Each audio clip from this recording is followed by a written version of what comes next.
We need to build the best reactions, the safest reactions, because I was tired of teaching stuff that only worked for people my size. You know, being 6'4", 240, I can make a lot of things work.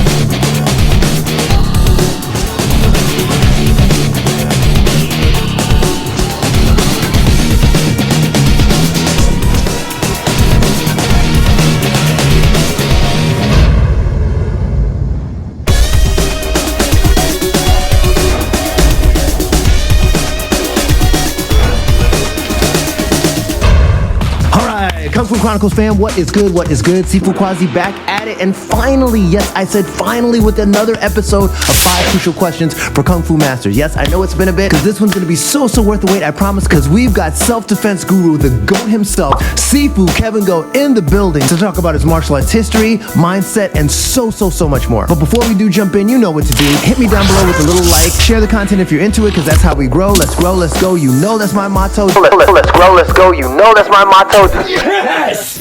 Yes! We got so many more cool things on the horizon, trust me. And follow us on all of our social links all over the place. I'll leave them right here. Now, make sure you stick around to the end of the video so you can see one of Sifu Goat's self-defense techniques and see if it's good quality and practical for you. All right, ready to do this? Let's go. So today I've got a person who is also a martial artist, a school owner, an instructor, a military vet, I believe. Sifu Kevin Goat, how are you, sir? Very good, very good. Thanks for having me on. Yeah, no, thank you for doing this so much. So gotta say it right away, the name GOAT, I mean, awesome, man. I know you get that all the time. I mean, obviously. Yeah, it's funny. Yeah, because like when I was growing up, it did not mean what it means now, right? I am the greatest. So it's actually probably why I got in so much shit and why I was consistently being bullied, right? So. Right. It's everyone's like, there's no way that's your real name. I'm like, why name it greatest of all time? Because for 15 years I kept y'all standing in line.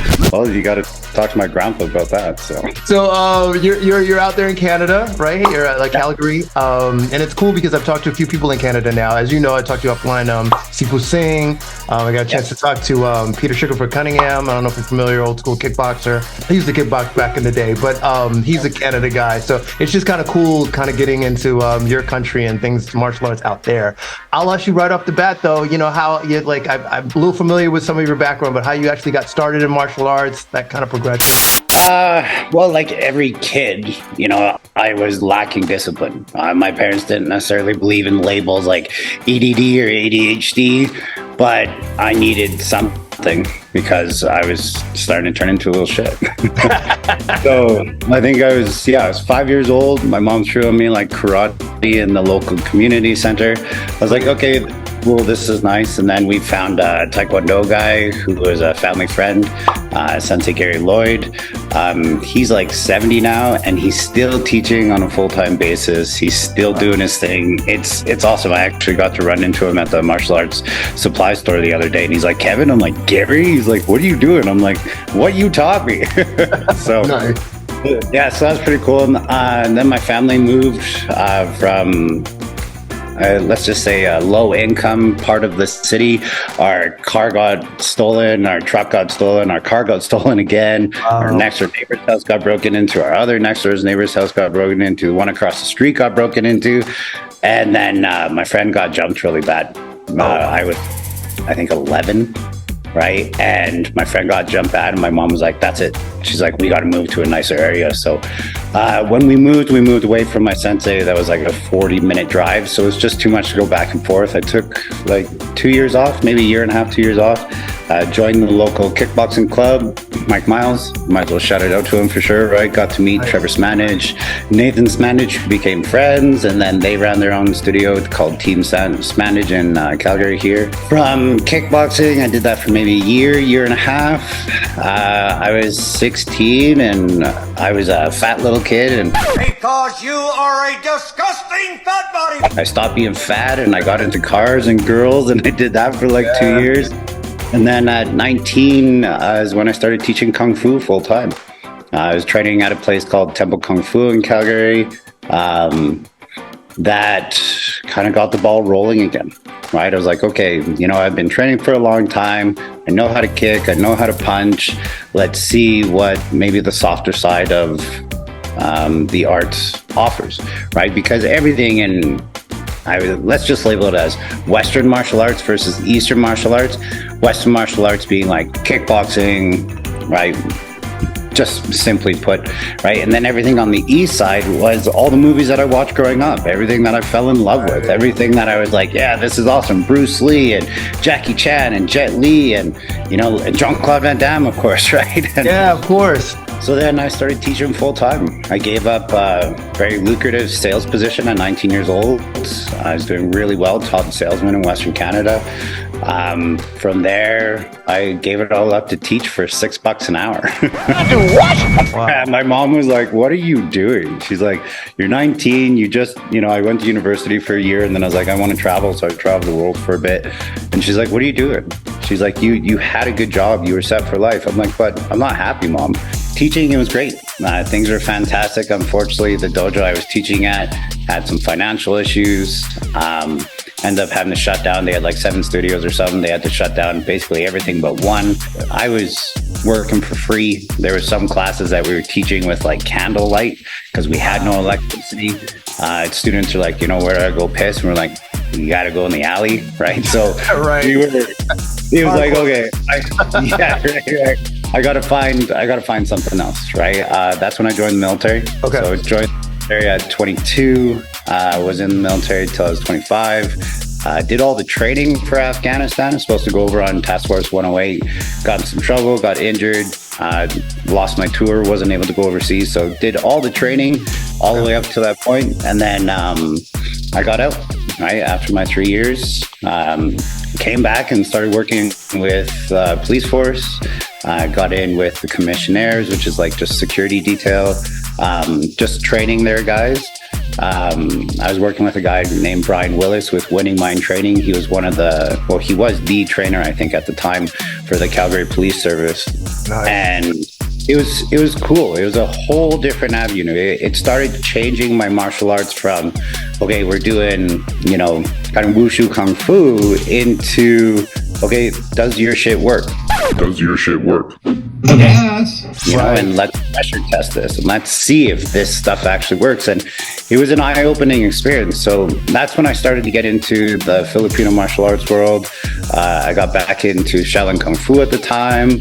I was still doing some kickboxing on the side. I was just training. Everything I was doing was training because I had nothing but free time. Okay. Right?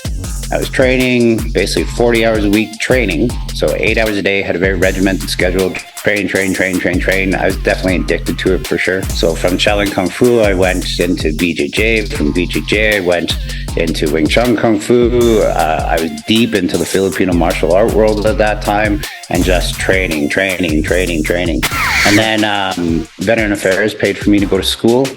So I went to school for rehab therapy. Basically, I wanted to learn how to fix myself because everything was all messed up. So I was in school. I was almost done my 2-year diploma. And then I wanted to learn more Hapkido, more joint locks and stuff because of working with the police force. And I was like, hey, these guys use this a lot. So either I'm going to do Japanese Jiu-Jitsu or Hapkido. Because of my Taekwondo background, I chose Hapkido and went from there. I did 3 classes at this place that was like maybe 10K from my house. And they're like, you want a job? And I was like, yeah. Hey, man, you got a job, huh? Right? And so this place had 900 students. I was offered salary to teach. Eventually, we even had benefits. Like, this is the cushiest job you could ever get. So I was super grateful for that. I had to give up my diploma, but I had already learned everything I needed to. Everything else is just kind of practicum experience. And I started teaching full time again. And then I went out on my own. That would be 5 years ago. In all my journeys of flying all over the world to train Wing Chun Kung Fu in Sweden and in Hong Kong and in Tunisia and all these different places, I had nothing but time. when I was on the airplane. So I started basically living what Bruce Lee talked about, right? Is strip away the unessential and train the essential. Right. And I was like, okay, well, what is essential to me? Right? What is really my shtick? Like, what is my thing? Because I trained so many different martial arts, and I separate into the 5 ranges of martial arts, which we can talk about later. But I started saying, okay, well, every system is teaching very similar ideas, right? They're all labeling it as something else, but they're all very similar, right? But when you start putting it into practice and you start pressure testing it, and it's not just an uke holding our arm out there, and the sensei comes up and hits them 15 different times, right? And it's like, oh yeah, he's dead now, and you're supposed to come at me like this. Remember that and try it again. Yeah, you punch, I block. Yeah, exactly. There's great things from that. Growing up as a kid, that was essential because I didn't want the stress of a fight coming on me. I wanted to be able to build good reactions, and that's really what I built my own curriculum on.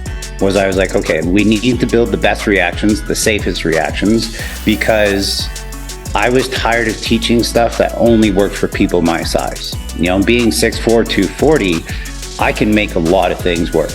But now I'm teaching students, I remember this one student. She was probably 45 years old, 5'2", maybe 95 pounds, soaking wet, like just tiny. And she's like, Sifu, this isn't working. She's like, I can't make it work. This guy's too big. And I'm like, well, you have to do this and this and this if they're bigger. And she's like, well, that's going to take a lot of training. I'm like, you're right. It will take a lot of training. And because I was so addicted to training, I was like, just train more. And she's like, well, I got kids. I got this. I got that. Like, I can't do what you do, right? Like, you teach 40 hours a week. You train 40 hours a week. Where's your social life? I'm like, my social life is martial arts. I'm like, I love this. This is my passion. This is what I do. And that's where this symbol comes from, Gong Fu. Right? Is Gong Fu means to master yourself. Everybody is always like, oh, you teach Kung Fu? And I was like, I teach some Kung Fu. I was like, but Gong Fu, like a chef has Gong Fu, right? A gymnast has Gong Fu, right? It's the ability to master your being. I call it proprioception, knowing where your hands and feet are in space. When you know that, and you can feel that in your body, now the expression of your martial art isn't necessarily a specific traditional martial art. We're doing Choli Fu Kung Fu, or we're doing Hungar Kung Fu, or we're doing Wing Chun. It is what it's going to be, right? And that's going to be an expression of yourself. But first, you need your foundation. You needed a base. Once you have that base, you can go from there. So I said, okay, well, I'm going to create my own base. So I created my own base. I created a kids program. I created an adult program. And then we were just training. We were having fun. Within the first 14 months of opening up my dojo, I found success. I deemed myself, I already hit my 3rd year goal. Things were just going up and up and up and up. And then COVID hit, and overnight I lost 55% of my student base. Coronavirus! I'm telling you, it's real! Oh, damn. I was like, okay, this is going to be a tough go. And it was, without getting all political, Canada had a really bad way of dealing with things. Absolutely none of it made sense, right? As I'm sure we're all starting to understand now. And it was hard, but I made it through it. I moved to a new location. I decided to upsize my location, so I doubled the size to about 2,000 square feet. That allowed people to have a little bit more space and maybe feel a little bit more, let's just say, confident that the air quality was better, that everybody wasn't just jammed into it. So now everyone's not all tight. Then 4 months ago, it was like people were like, we're free, we can get out, we can do stuff again. We feel safe now, right?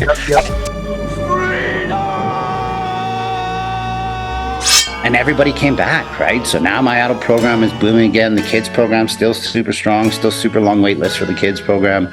And it's just building. In that whole thought process, during COVID, I met Budo Brothers for the, you could say, second time. They filmed me way before COVID, doing some Balin Walk and Wing Chun. And the Budo Brothers came in and they're just like, hey, like, we like your stuff. We've done some private lessons with you. They're like, do you want to put your stuff out to the world?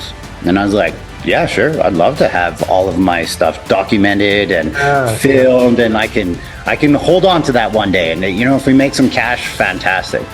So we put it out there, made a little bit of cash, nothing too bad, or nothing too crazy, I should say. And then I went viral. Do you know what to do in a headlock? Because it's a tough place to be. Those videos are doing amazing, man. I want to definitely get to the Budo brothers, but I want to backtrack just a little bit because when you were talking about even just getting into the martial arts. So as a kid, were you bullied a little bit? Was that kind of your thinking as you wanted to take martial arts? And then also, too, as you got more heavy into the martial arts, what was kind of your spark where, okay, I'm doing a lot of martial arts, like you said, Shaolin Kung Fu and you know, Chwili Foot and all these other ones, but when did you kind of have that spark to say, I'm getting into like training where it's a little less art, more martial? Yeah, no, I use those exact same terminologies, right? That's why I have this up here, right? Because are you training the martial or are you training the art? I think both are beautiful. Me too, by the way. I was definitely getting bullied. Because I was shorter right before I hit my growing spurt, and I love food, right? So I just crush food all the time. Shit food too, sugar, chips, like just terrible. Oh yeah, well, absolutely. Get it. So I was definitely made fun of a lot for that. Okay. Once I grew up and I got bigger and I started working out, people were like, oh, okay, maybe we can't mess with him so much anymore. So it wasn't just a size thing. There was also a confidence that I had from training martial arts, right? I wasn't a big fighter though. It's not like I went around and just started fighting people. You know, that came in the later years. It was just finding some confidence, right? So when I started cross training, so every weekend I had, if I wasn't teaching or training, I would be driving, I'd say anywhere within the Alberta area, so 3 hours, to train with another style, train with another system. And Sean Shirk, the old UFC fighter, I did a seminar with him, and it was really cool because he's like, damn, you got nice kicks. Oh, hey, you can punch too. He's like, that's pretty sweet. He's like, I can't wait till we do a little sparring session. He's like, I'm going to take you down so fast. And I was like, oh shit.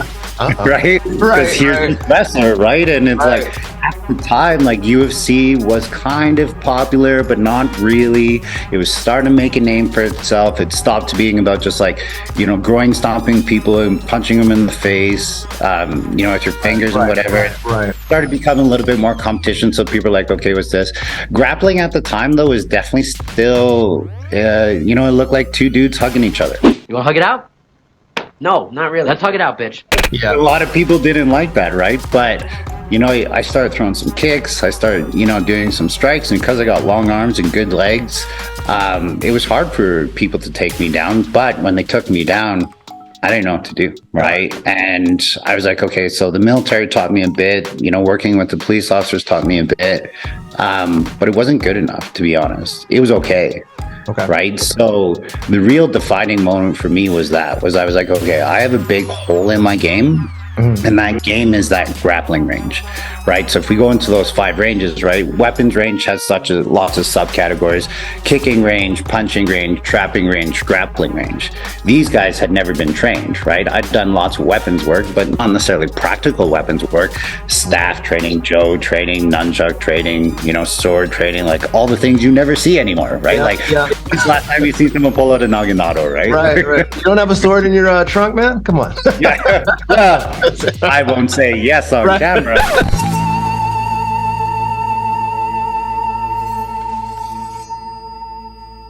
So that was a big one. I was like, okay, well, if I got these 2 holes, I should probably look at those, because I feel like I'm good at striking. I feel like I have a good understanding of this. I've built good reactions. I know what I'm doing. And I mean that kicking and striking is from every martial art I trained. It's not one specific thing. Everybody says, okay, this is a front snap kick, and this is a roundhouse kick, and this is a spinning heel kick. And it's like, yeah, all those are cool, but are you just filling your curriculum with more and more stuff that's basically the same thing, right? And that's why I started separating the striking arts into linear strikes, so straight strikes like jabs and crosses, right? Or circle strikes like Hungara Kung Fu, big long punches, right? Or hook punches from boxing. So it became circular or linear, upper body attacks, lower body attacks. And once I simplified it to that, I was like, oh wow. I was like, striking's actually pretty easy. Right? In self-defense. When you go to spar, you're in a game now. It's like chess, right? It's It's strategic. You have to know, if I do this, they're going to react this way. When they react this way, it gives me a chance to react this way. So now there's all these subcategories of your responses, where I believe self-defense is much easier, because self-defense is, you're not trying to hit them unless you already know you're in a fight. But if you don't know you're in a fight and somebody just comes up and randomly attacks you, your brain is either going to see something straight or something circular. And if you haven't built the proper response to that, and it isn't second nature to you, it hasn't been a part of your neural pathway, now you're like Batman trying to go through his utility belt, but he has 7 utility belts until he finds the right tool. He's like, this one no, this one no, this one no. I've already been punched 15 times, right? And you're like, okay, right? So I would say the introduction of, we're just going to call it MMA, really changed my whole outlook on how am I spending my 40 hours a week training. Got you. Okay, and it's great that you say that, because well, first on backtrack too. You said you were a military guy. What branch of the military? Just curious. Infantry. Yeah. Well, thank you for your service, first of all. I have to put that out there. And you said like the military got you a little bit in that headspace, but not so much as far as like just like intricate martial arts and things that you basically. What it sounds like to me is like you had to go out and kind of, cross train and get your training here, your jujitsu here and everything like that, which is amazing. It's kind of similar. Just so you know, my background, I'm a traditional martial art guy too. I did that for 20 years and I still do, but I really got more on the practical side. And I say practical just because it's more of like things as I got older, I wanted to just basically, hey, like you're saying, punch is a punch, a kick is a kick, but in a tight situation, what do I do? So I started doing Krav Maga like 5 years ago. That kind of just like that little spark kind of went off and the light switch kind of popped for me. So I guess I would ask, like, as you're developing the system, how do you describe your system, or what's your philosophy of your system when people come in to train with you, or your curriculum? How do you kind of describe it? So to me, the priority is self-defense, right? So when the adult comes into the program, we do like a 10-minute warm-up, which is just building the proper muscle groups. I don't like doing push-ups or abs or anything like that in the class. I'm using the movements of martial arts to build the martial art muscles. I got big jack dudes that come in for a trial class and they're gassed and they're like, man, I run marathons. I'm good. I lift weights every day. I can do 400 pounds. They're like, but I can't do this. I'm tired after like 2 minutes of training. I'm like, because it's different. I was going to say, isn't that weird how it's different training? Sorry to interrupt you, but yeah, that happens a lot. Yes. Sorry. Continue. That's it, right? It's so different. And I think it's important that people see that, because it's like, if you're training for sprinting versus training for marathons, you train completely different. So how's the champ looking? He's looking good. Did you see him out there? If you're training for fighting versus training for, like, say, katas or in the air, it's going to be different. You're going to build similar muscles and similar motions, but you're not necessarily going to build the ones that you need, right, for that self-defense. So after our warm-up, we go into usually a self-defense concept. Most of the time, I'd say 85% of the time, it's ground fighting though. So you got sucker punched, you fell down on the ground, you were drunk, whatever, you're on the floor. How you got there, I don't care. But now you have somebody standing and you're on the ground. Can you get back up to your feet as fast as you can? And if the answer is no, then you need to do some more training. Right? So now you're seeing tactical stand-ups, things like that. But my whole system is putting you in the worst possible position so that you are used to that inside of the dojo and outside of the dojo. If you're ever in that position, at least you have a better chance of getting up, because now your stress levels are going to be down. You should be having less parasympathetic nervous system backlash. You should be having less fight or flight responses because you've pushed yourself to that point. After that 15 to 20 minutes of that, we go into our punching and striking and kicking and stuff, right? So it's just continuing to build that base. One thing I always tell my students is I'm never impressed by speed, ever. Speed is an attribute that's built as time goes on.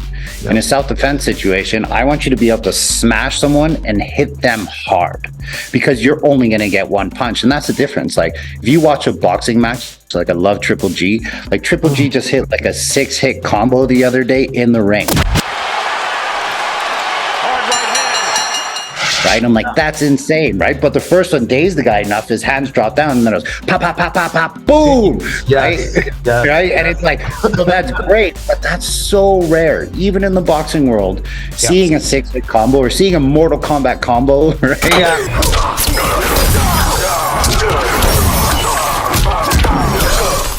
Right? Yeah. Yeah, right. You grew up with that. You're like, oh, it's so easy. I can do this. And then all of a sudden you get a couple fights, and you're like, man, I didn't even get a punch in. The class itself is intense. To say. Like it. Yeah, I have people that come in like every day. We pressure test, right? So my rule of thumb is when we're drilling, drill. But even while you're drilling, you can step up your resistance. So let's say you're a brand new student, you're working at 10% resistance, and you're successful, go to 20%. If you're successful, go to 30. You're successful, go to 40. You go to 50%, you start having issues, go back down to 40 and build your way back up to 45 to 50. And then once that's good, then keep building up. But if you're like a higher belt student with me, right, it's like, okay, you're at 60%, you're winning, go to 80%. You're winning, go to 99%. And now all of a sudden, people start thinking like, holy shit, I can't do this anymore. Yeah. Right? What's going on? Because I got kids, or sorry, not kids, I got young adults, right? Okay. Like 19, 20, and 21 years old. They're a little bit smaller, maybe like 160 pounds. They're still fighting their body, right? And they're going up against full grown men, and they're like, holy shit, with all my training, this is still a hard fight. And I'm like, see, that's the realism, guys. Nice. That's what you have to realize. You can be very physically skilled at something, but size will always dictate. That's why in competitions, they have weight classes. Right. Yeah, absolutely. So the Budo Brothers, you get linked with these guys, which by the way, I love the Budo Brothers, so much stuff, great content they put out, and seen a lot of your videos. So, you know, as you mentioned, you first got linked up with them and they just wanted to put your stuff out. But, you know, like, tell me a little bit more. Where do you guys see yourselves going with this, or what's the next steps, or? So their channel went from like 150,000 subscribers to like 1.5 million, I think they're at now. Yeah, crazy. So a couple, what are we, I think 8 months ago, I hired on a team member, and I said, hey, listen, like, I don't want to spend all my time on my phone. I'll jump on the comment section every now and then, but I don't want to edit videos. I don't want to do any of this. You know, I need a social media manager. If I'm gonna commit to building my own channel and building my own Facebook recognition and going from there. So we did that. So the Budo Brothers kind of helped start that out. We were like, hey, people like the product. It's doing really well. We got 100 million views. Like, okay, so Kevin, your shit works. Let's build it for yourself. So we've kind of ventured off. Budo Brothers doing their thing. We're doing our thing. We still do collaborations with them every week, right? Mm-hmm. So that you'll always see stuff from me at least once a week on the Budo Brothers channel. And then you have my stuff that's coming out now, which is basically the exact same stuff, different content, but with different ukes, and it's not with the Budo Brothers. And so it's cool. I mean, they're always going to do what they do, right? They put out lots of awesome merchandise, lots of great videos. You know, they're good boys. Like, they're from Calgary, and we fucking hang out. They're awesome dudes, right? And then, yeah, as far as it goes, is like, I'm just going to keep trying to become the best self-defense instructor in the world, to be honest. I mean, when I'm up against people like Dust, like Detroit Urban Survival. Oh, yeah. Right on. Detroit Urban Survival Training. Right now, we're going to do a gun disarm. Like, people are like clowning him, but yo, that guy, he's a genius, man. He's got a serious following, man. He does. Now, I don't know if most of that following is just so they can see, like, yo, what BS is this guy saying today? But whatever. Like, you nailed it, bro. Like, you are a character. You know exactly what you're doing. So, like, I don't have that persona, right? Yeah. I'm not Commander Brown here, right? Like, right. Yeah. Like, I love martial arts. I want to show people that martial arts is a way to help build self-defense, but self-defense itself isn't what everybody thinks it is. Like, when I was growing up, my mom was like, yo, you need to learn some self-defense. And I was like, cool, let's go learn some martial arts. And it's like, well, what style? And she's like, I don't know, karate. Right? And it was like, just I got kids come in, they're like, oh, I love karate class. I'm like, yo, we don't do karate. Yeah. I'm like, there's 3 drills that we use karate, but we don't actually do karate. And they're like, huh? Right? But in North America, they don't get that. Like, people don't get that, right? So I do corners all the time dropping that knowledge, right? Oh, no. It happens all the time, especially Kung Fu. It's like, yeah, I love especially to the kids. Oh, yeah, I love my Taekwondo class. It's like, yeah, we're doing Kung Fu, but no problem. We're doing Krav Maga, no problem. You know, like you said, punch is a punch, kick is a kick. But yeah, and yeah, again, shout out to the Budo brothers. I bought some sticks from them a while ago when my Screamo, the product's always really good. I have to ask you because like in the series of videos you guys do, I always love it because you build them like little snippets, little quick stuff. Do you know what to do if someone tries to punch? Do you know what to do if someone tries to throw a kick at you? But it's so cool because it's like they've got all these views and all these videos, but then one in particular was like, you've got like the headlock video where it's like 15 million people. So apparently everybody needs to know how to get out of a headlock. Like, what was your reaction to that when it first happened? It's like all these other ones got views, but this one is just like, this is the one. This is tight. You didn't get your hand up in time. Okay? We need to go to the ground. See where his stance is right now? I'm going to make a hole with my leg. I'm going to bring my other hand up, my closest hand to his leg down. Right hand, left hand. I'm pulling on this, lifting on this, making a space for him to fall into. It's funny, man. Like we call it the golden ticket or the golden egg, right? Because we launched that video on my channel, and like 6 months later, it just went. Right, it was at like 98 million on their channel forever, and then eventually, because we collabed on it, it was like the YouTube algorithm was like, hey, it's this guy's face, it's his channel, let's give him. So it's like on our channel, it's like 15 mil, and I actually just last week was like 7 copyright infringements. One dude had like 15 million views on my shit. Right? Bastard, just tag me, bro. Like, just tag me. Like. Right, but it's like maybe it's all the payback from years of as a teenager, like watching movies on Yes Movies and pirated movies. Right. There's your karma, bitch. Yeah, exactly. Gotcha. Right? So, right. So I think the headlock video did so well because it was relatable. Okay. Everybody had been in a headlock, whether it be your older brothers giving you noogies. I mean, that's my dad. Like my dad, he was always taller, so he's giving me noogies. It was my grandpa doing it to him. It was, kids in the schoolyard. It was like, hey, I had a traumatic event from that when I was 7 years old, so I'm going to go teach my kids right now. Like the comment section blew up with that, right? And now everybody has a headlock video, right? And it's so funny because they success, right? And they're like, hey, it's going well. Absolutely. So, that's YouTube, man.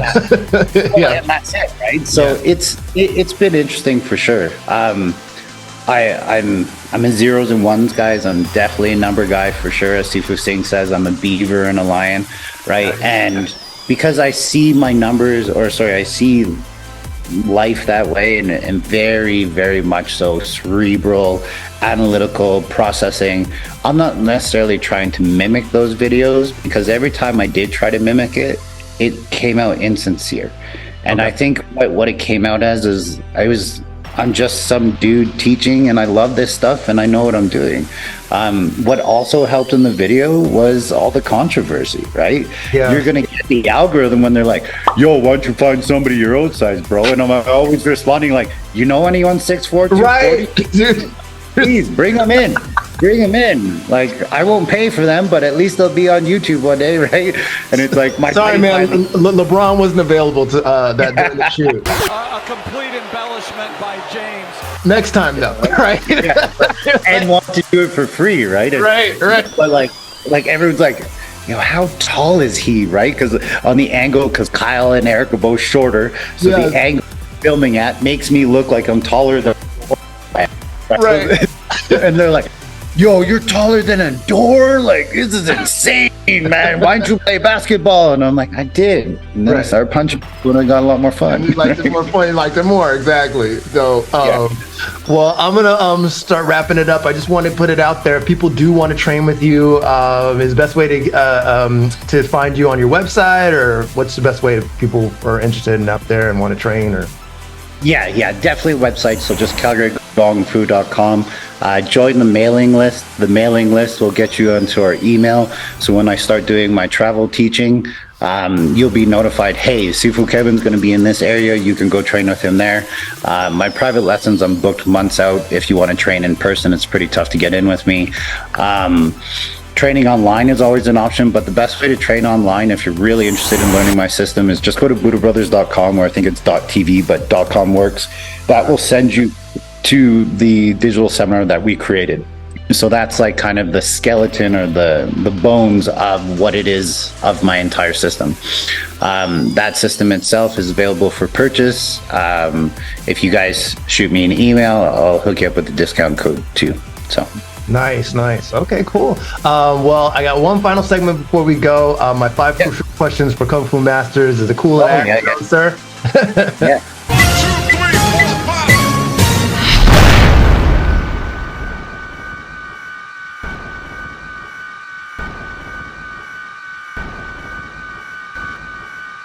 Yes, as long as you know why you're training it. I train a lot of Qigong personally myself. I do Tai Chi. I do a lot of the forms I grew up with. But nowadays, almost all the forms I do is my exact system, just solo, right? So I'm building my same responses that I do against somebody in the air by myself. I think forms are essential if you don't have training partners. I spent years by myself and I just needed my imagination. And because I'm such a visual learner, I'm lucky most men are visual learners. Because I was such a visual learner, I could see it. I didn't need a wooden dummy. I didn't need anything. I just needed 6 feet by 6 feet training space and I could do everything. I've done it with all of my jujitsu as well. I can train all of the jujitsu in the air by myself, but a lot of people can't, right? And so I think forms are super important if you're solo. But like I tell my Wing Chun class, I'm like, guys, if you ever have a partner, you come here to train with a partner, to build sensitivity, do work with them. You come to group classes to be in a group, to train with someone. That is the martial side of it. When you're by yourself though, push yourself, push your limits of your mind and see if you can do the things that you learned in class, whatever class that you just took, and see if you can do the things that you learned in that class by yourself. So is a form or a kata what it used to be? I mean, there's katas that I grew up with and they're like, block here, punch here, punch here, punch here, punch here, punch here, kick here, do this, do this. I'm like, it was just standing still. Like, this is amazing. Right. on CCTV or on body cam footage, right? Right. So I mean, know why you're training the form, ask those questions. And if your senseis or your teachers can't tell you why, maybe find another one that can.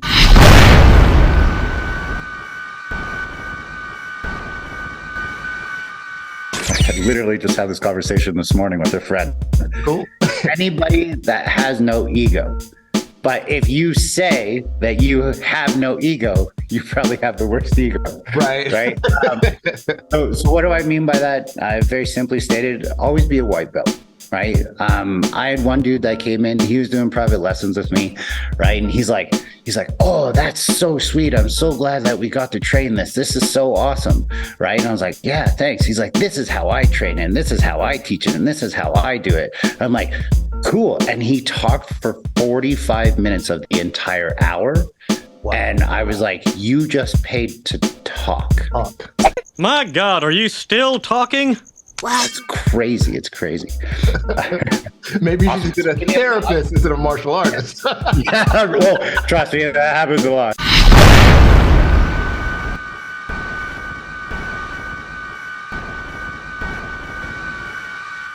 Because they're taking the wrong fight.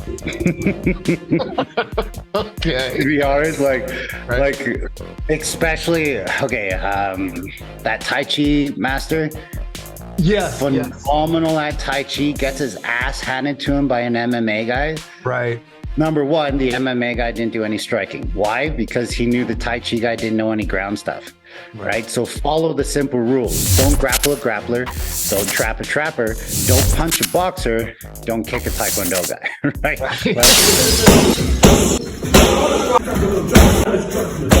Very simple, right? Like, you don't want to be trying to take on somebody who has their strength be the highest thing.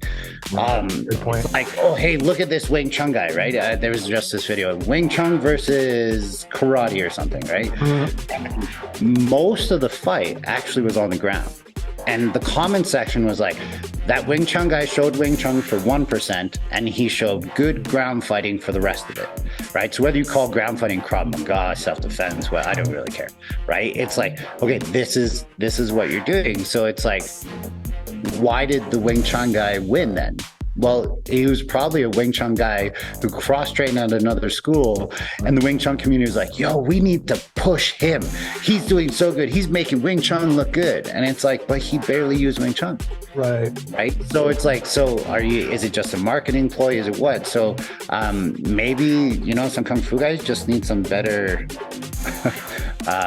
teams behind them to say, like, don't do this. Right. Or if you're going to do this, like, let's do some research on this guy first and go from there. Like, I got a lot of friends in the MMA world, and when I was doing corner work, it's like, yo, why didn't you take that fight? It's like, do you know who that guy is? Like, he's amateur now, but he's pro in like a day, right? He's like, I'm not going to take on the pro right now. I'm going to wait for a proper fight. This is my second amateur fight. I'm going to pick and choose who I have. And people are like, I'm going to fight anybody. Those are the guys who have like 136 fights, but it's like a 65-65 record. Right? Because, like, good on you. You got heart, you got soul, you're a street fighter, bro. Right? But are you actually looking this as a possible career? Because if it is a career move, then you got to be making wiser decisions.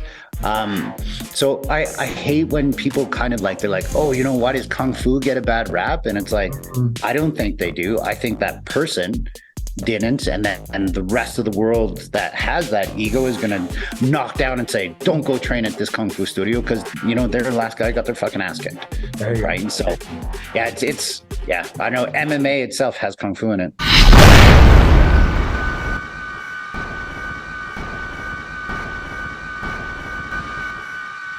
I train the most with stick and knife, because, and I specialized in Filipino martial arts, like 3 different black belts, because you have to be good at it.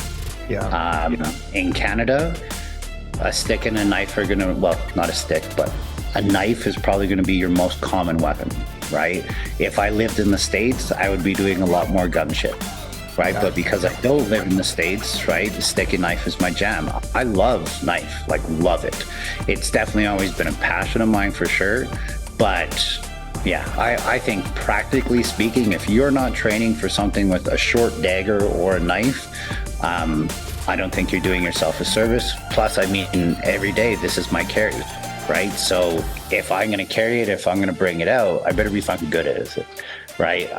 So I love all of the other weapons, right? I've trained in a lot of them, but I stopped training in them when I was like, when was the last time I've seen someone trying to hit me with a staff, right? Like I've seen pool like billiards fights and stuff, and like I've seen Buddy get 2-handed with a pool cue before, and I'm like, okay.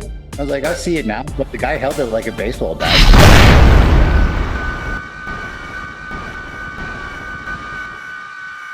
Be so very, very patient.